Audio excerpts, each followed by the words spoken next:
to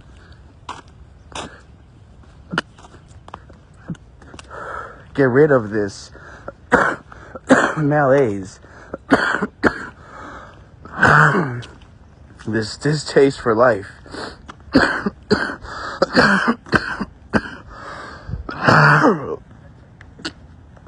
Overcome it slowly through the repetitive effort of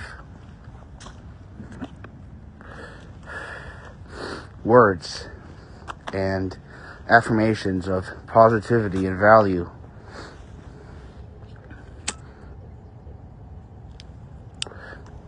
And goodness and truth and beauty and wonder.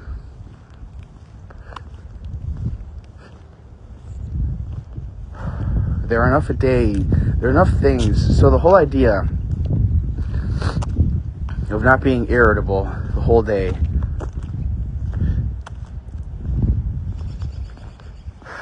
is to focus not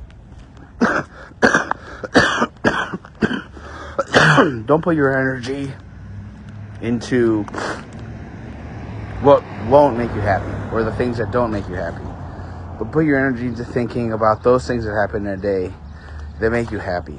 So myself, for example, who had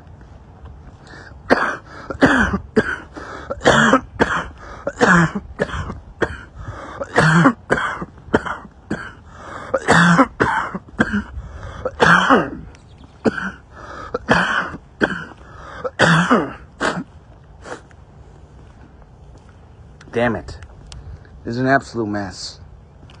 Boogers coming out on video. An absolute,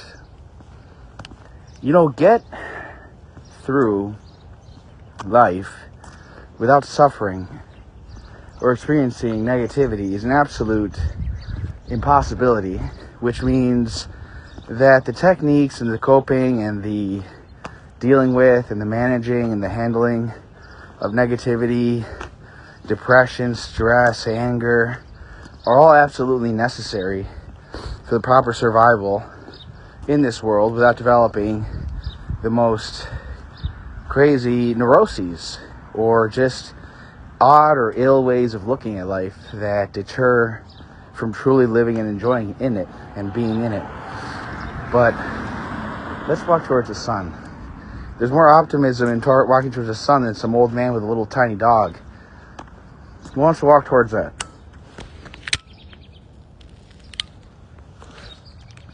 No offense to the kind, gentle spirit, who I'm sure he is at this early hour. It's actually not that early. Walking his tiny dog. Now the dog's probably walking him. It's not that tiny. It's maybe about medium-sized. But I'm trying to anchor myself in positivity. I'm trying to relieve a deep down profound stress. I actually had a thing where my son, his mom, and I have been divorced for 5 years. It took me about 4 years to even realize what had happened, because I sort of left the relationship in the most intense manic phase of my entire life. I was completely delusional, paranoid, operating on complete facts, fantasy, and fiction.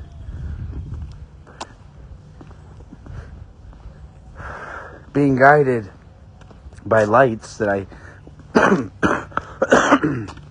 was interpreting as giving me messages and decoding the secrets of the universe. So that was that. I ended up in jail, obviously. You can't go on about life without committing crimes. At least I tried to steal a Porsche, so I went out in good taste.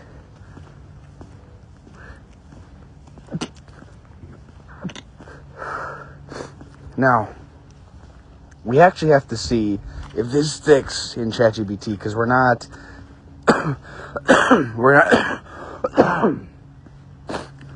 currently not audiobooking. It did work.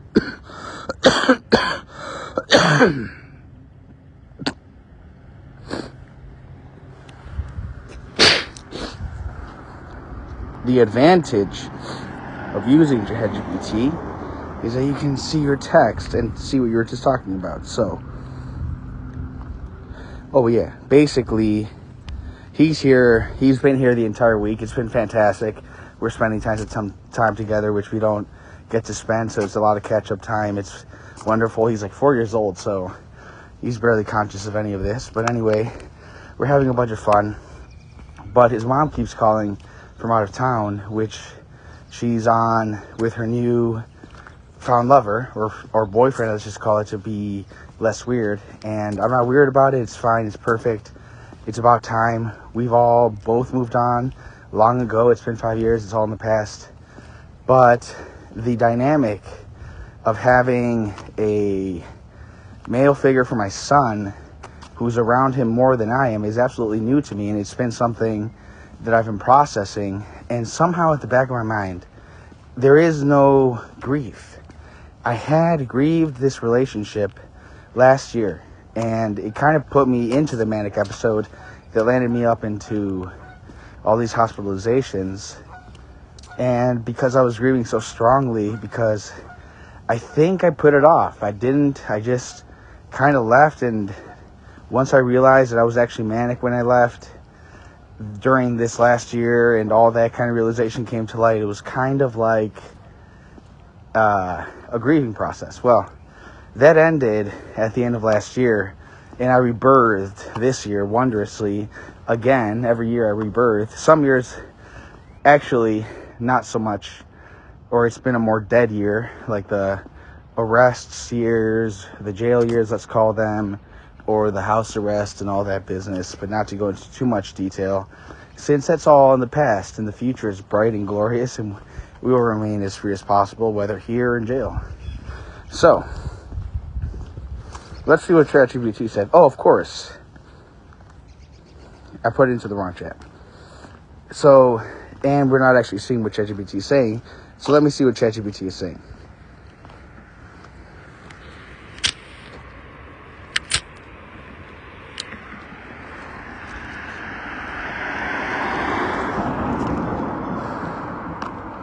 By the way, this has to be a really short one because I have to take my son to the dentist.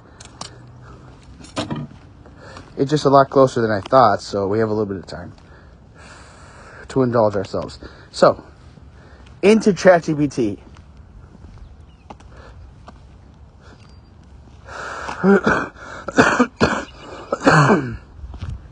So you see how we descend.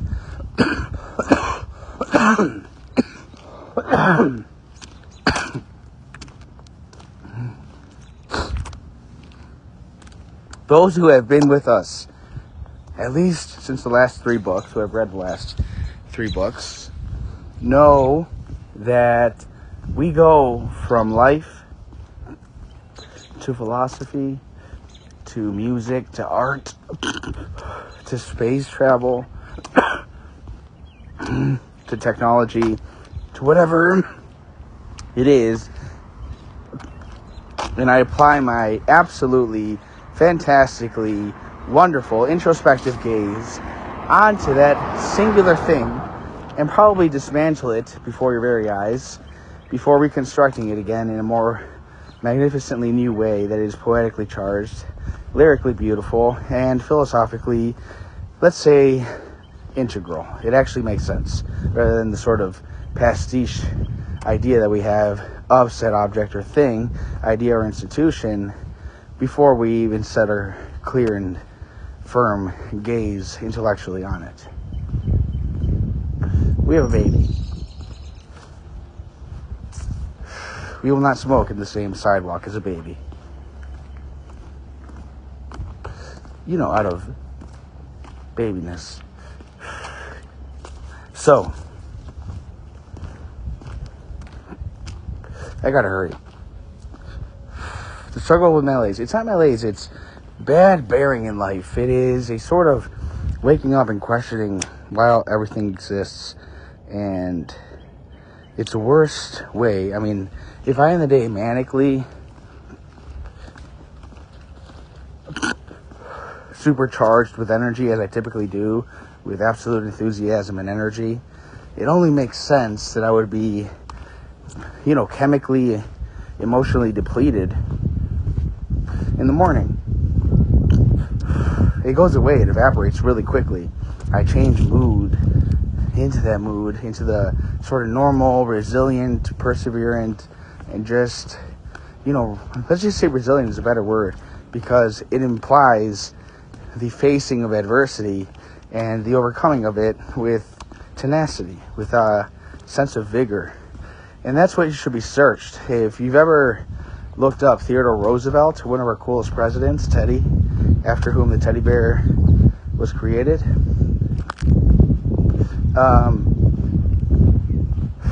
he was the coolest dude. He actually had, an intense amount of energy. You kind of wonder where that kind of energy and drive comes from in certain individuals that are just so intense and motivated and guided by not ideals and passions necessarily. He wasn't an idealist. He wasn't this great ideologue, like, let's say, someone like Abraham Lincoln was, who actually have to fight for the freedom and ideal and equality, etc., and face huge adversity. The weathered and aged look of presidents after they go into the Oval Office testifies to the amount of stress and strenuous effort. Now, we just actually used a Teddy Roosevelt word, which was strenuous. He wrote a book called The Strenuous Life, actually, where it's the funniest book. Only he would write it. The Strenuous Freaking Life. What kind of book title is that? But it's basically live as much as you can with as much as you can of yourself giving into the activity of living. So, like, live as much as possible, as intensely as possible. He had a more pragmatic look than I do. I have a more fun look at it, which is you're free to do whatever you want. You don't necessarily need to construct or benefit. I hope you do. I hope everyone has a constructive task, even though it might imply deconstruction. But if your joy is sitting watching TV, let it be. Hopefully you'll read a book.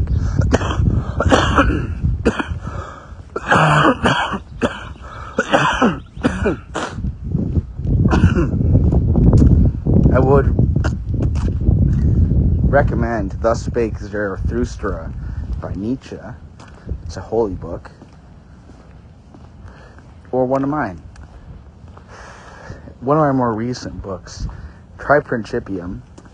It's an absolute marvel. It's the last book that I wrote. 500 and something. No, I think it's 466 English, 504 in Spanish.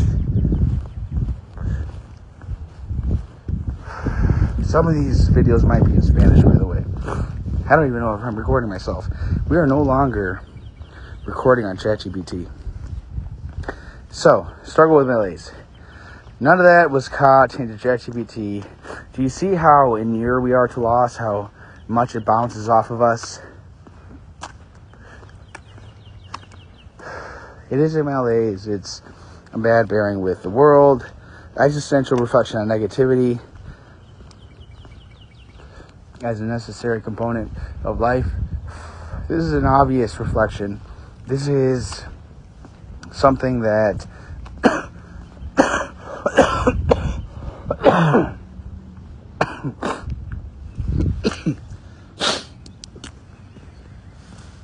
almost goes without saying. It almost goes without saying because it needs to be said. It needs to be reminded because it's so easy to forget.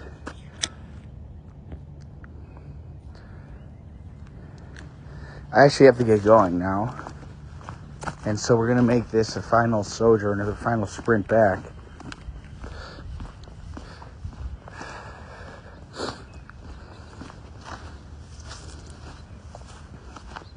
The father-son dynamic, I'm not too worried about it. My son loves me as me, and that's all that matters to me, and he's going to love everyone else as everyone else in his life. There's an infinite capacity in the human heart for love. It shouldn't be limited.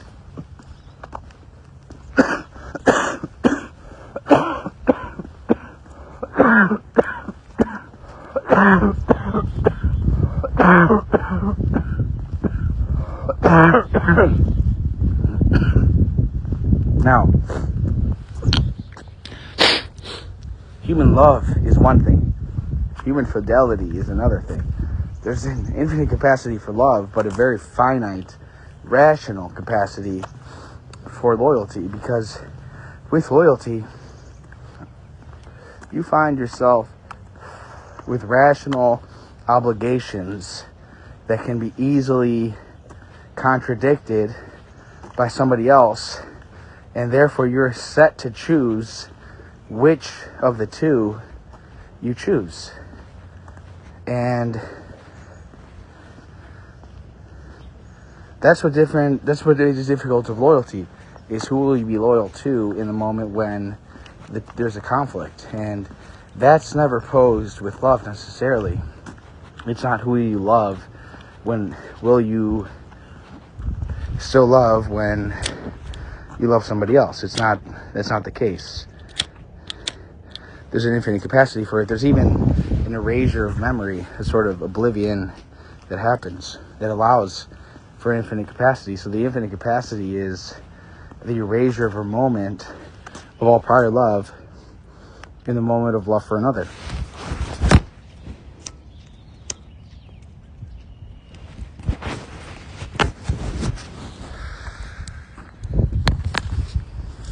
All right.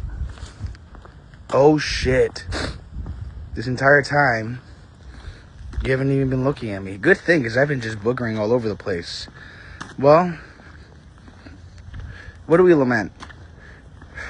What do we lament? Do we lament that we lost the audiobook portion to this? Do we lament that maybe nothing of substance was said? Do we lament that this is a terrible example of order and how to actually write a book? And I can't believe that me having done this so many times, except for the video, which is a new feature to my process, and that might be throwing me off, where it could be how early it is, or like how kind of I did this in a rush, changing my son, throwing myself together, getting out here before the dentist appointment, which I now have to run to because this was slower of a walk. And it's just a lot of it, and it already kind of here lamenting a bad morning. What am I supposed to do? You want me to just give up on life and be sad and bewail and bemoan my existence for the rest of the day? Or just what the hell? I mean, it's a sunny day. It's beautiful. The birds are chirping. I'm ready for existence. And it's good. I even forgot my sunglasses. So it's going to be okay, though. It's already okay, because there's nothing wrong with mistake and error, repetition, loss, grief, negativity. We've already touched on this. It's a necessary fact of life. And the question is, how will you deal with it? And how is it going to affect your life? And will it be the primary determiner? Will it be that thing in your life which you set the most amount of attention and esteem on? Or is it the positive, or the transcendent, or the freeing? And so, a 20-minute video. I can't believe that for 20 minutes, basically, I walked around. I can't believe it. And it's kind of necessary. It had to happen. And so I'm back. We made it. We'll keep philosophizing. We'll keep touching on what ChatGPT is saying. I mean, what were we talking about? The manic episode, self-realization. That was kind of a whole... Imagine realizing you're manic, or you're bipolar, or you're crazy. I didn't know what I was until I got formally diagnosed. But imagine finding out that you've been living in a delirium in jail, just waking up there. It put me kind of in the thing, but I kind of made a fun deal about it.